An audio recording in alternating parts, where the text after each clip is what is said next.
የህንዱ ጠቅላይ ሚኒስትር ናሬንድራ ሞዲ በአዲስ ኢንተርናሽናል ኮንቬንሽን ማዕከል በተደረገላቸው የክብር ራት ግብዣ ላይ ባደረጉት ንግግር በኢትዮጵያ የተደረገላቸውን ደማቅ አቀባበል አድንቀዋል። सौभाग्य की बात है በታላቋ የኢትዮጵያ ምድር ዛሬ በመካከላችሁ መገኘቴ እጅግ በጣም ደስ ያሰኛል። ከሰዓት ላይ ደርሼ እዚህ እግሬ ከረገጠበት ጊዜ ጀምሮ የኢትዮጵያ ሕዝብ ሞቅ ያለ አቀባበል ነው ያደረገልኝ። ክቡር ጠቅላይ ሚኒስትር ዶክተር አብይ አህመድ በአውሮፕላን ማረፊያ ተቀብለውኝ ወደ ፍሬንድሺፕ ፓርክና ሙዚየም ሄድን። ማምሻውንም ከአመራሩ ጋር በወሳኝ ጉዳዮች ላይ ተጨባጭ ውይይት አድርጌያለሁ። ይህ ሁሉ በእውነት የማይረሳ ተሞክሮ ነው። ከኢትዮጵያ የክብር ኒሻን ሽልማትን የተቀበሉት የህንዱ ጠቅላይ ሚኒስትር ናሬንድራ ሞዲ ሽልማቱ ለሁለቱ ሀገራት ግንኙነት ማደግ ሚና ለተወጡ ሁሉ ነው ሲሉ ከድንቅ ህዝቦች ሀገር የተበረከተው ሽልማት እጅግ አስደሳች መሆኑን አንስተዋል። የኢትዮጵያን ኒሻን የተቀበልኩት በጥልቅ ክብርና ኩራት ነው።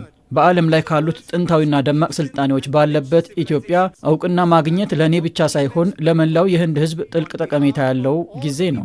ይህንን ክብር የምቀበለው በታላቅ ትህትናና ምስጋና ነው። ይህ ሽልማት በሀገራችን መካከል ዘላቂ የሆነ አጋርነትን ያጎናጸፉ ስፍር ቁጥር የሌላቸው ግለሰቦች ምስክር ነው። እንደ አውሮፓውያን አቆጣጠር በ1869 በተደረገው ትግል ወሳኝ ድጋፍ ላደረጉት የባንያን ነጋዴዎች፣ ለኢትዮጵያ ነጻነት የተዋጉትን ጀግኖች የህንድ ወታደሮች፣ ይህንን ህዝብ በትምህርትና በኢንቨስትመንት ያበለጸጉ የህንድ መምህራንና ስራ ፈጣሪዎች እውቅና ይሰጣል። በተጨማሪም ይህ ክብር በኢትዮጵያም ሆነ በህንድ ሀገራችንን የመልካም ፈቃድና አስተዋጽኦ ያበለጸገውን ግንኙነት ላበለጸጉ ለሁሉም ኢትዮጵያዊ ዜጋ እኩል የሚታይ የክብር ሽልማት ነው። भारत पर विश्वास रखा የሁለቱ ሀገራት ግንኙነት ረጅም ጊዜ ማስቆጠሩን አንስተዋል ሞዲ።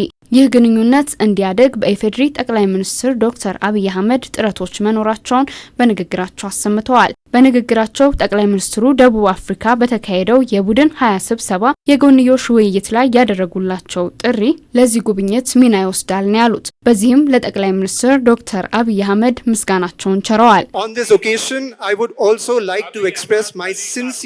በዚህ አጋጣሚ ለወዳጄ ጠቅላይ ሚኒስትር ዶክተር አብይ አህመድ አሊ ያለኝን ልባዊ ምስጋና አቀርባለሁ። ክቡርነቶ ባለፈው ወር በደቡብ አፍሪካ በጂ20 የመሪዎች ጉባኤ ላይ ስንገናኝ በፍቅርና ከፍ ባለ መግባባት ወደ ኢትዮጵያ እንድመጣ ጋበዙኝ።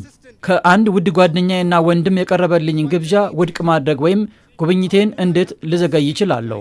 ለዛም ነው በመጀመሪያ አጋጣሚ ወደ ኢትዮጵያ ለመምጣት የወሰንኩት። ይህ ጉብኝት ወሳኝ ዲፕሎማሲያዊ ሂደቶችን የተከተለ ነው። ለማበብ ብዙ ጊዜ ሊፈጅ የሚችልን ነገር ግን በ24 ቀናት ውስጥ ብቻ ሰዎችን ከመላው ኢትዮጵያ ያመጣው የእናንተ ፍቅርና ትስስር ነው። የኢትዮጵያና ህንድ ትብብር በደቡብ አጋርነት እንደሚጠናከር እምነታቸው መሆኑን አንስተዋል ሞዲ። ዓለም አቀፍ ትኩረት ወደ ደቡብ ትብብር እየሰፋ ባለበት ወቅት የኢትዮጵያ ዘለቄታዊ የትብብር የነጻነትና ለራስ ስፍራን የሰጡ አካሄዶች ለሁላችንም እንደ ብርቱ መነሻ ምንጭ ሆነው ያገለግላሉ። በዚህ ወሳኝ ወቅት ኢትዮጵያ በቡድን መሪዋ የምትመራ መሆኗ በእርግጥም እድለኛ ያስብላታል።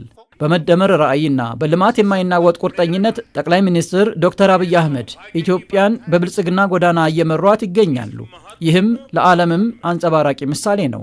በአካባቢ ጥበቃ፣ ሁሉን አቀፍና አካታች ልማትን ወይም በልዩ ልዩ ማህበረሰብ ውስጥ ያለውን አንድነት ማጠናከርን የተመለከቱ ጥረቶችና ጽኑ ቁርጠኝነት የሚደነቁ ናቸው።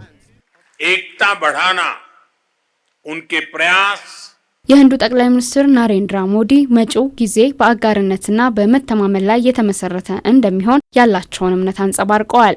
भारत में हमारा मानना रहा है እኛ ህንዶች አንድ አባባል አለን፣ እውቀት ነፃ ያወጣል። ትምህርት የየትኛውም ሀገር መሰረት ነው እና ህንድ መምህራኖቿ በህንድና ኢትዮጵያ ግንኙነት ላይ ባደረጉት ጉልህ አስተዋጽኦ እጅግ ትኮራለች። የህንድ መምህራን የኢትዮጵያን ታላቅ ባህል አበልጽገዋል። በርካታ የህንድ ማህበረሰብ አባላት የኢትዮጵያ ዩኒቨርሲቲዎችንና ከፍተኛ የትምህርት ተቋማትን እያገለገሉ ይገኛሉ። መጪው ጊዜ በአጋርነትና በመተማመን ላይ የተገነባ ራዕይ ያለው ነው። እያደገ የመጣውን ዓለም አቀፋዊ ተግዳሮቶችን የሚፈታና አዳዲስ እድሎችን የሚቀበል ትብብርን ከኢትዮጵያ ጋር ለማሳደግ እንፈልጋለን። አሁንም በ1.4 ቢሊዮን ህንዳውያን ስም ለመላው የኢትዮጵያ ህዝብ ልባዊ አድናቆት አቀርባለሁ።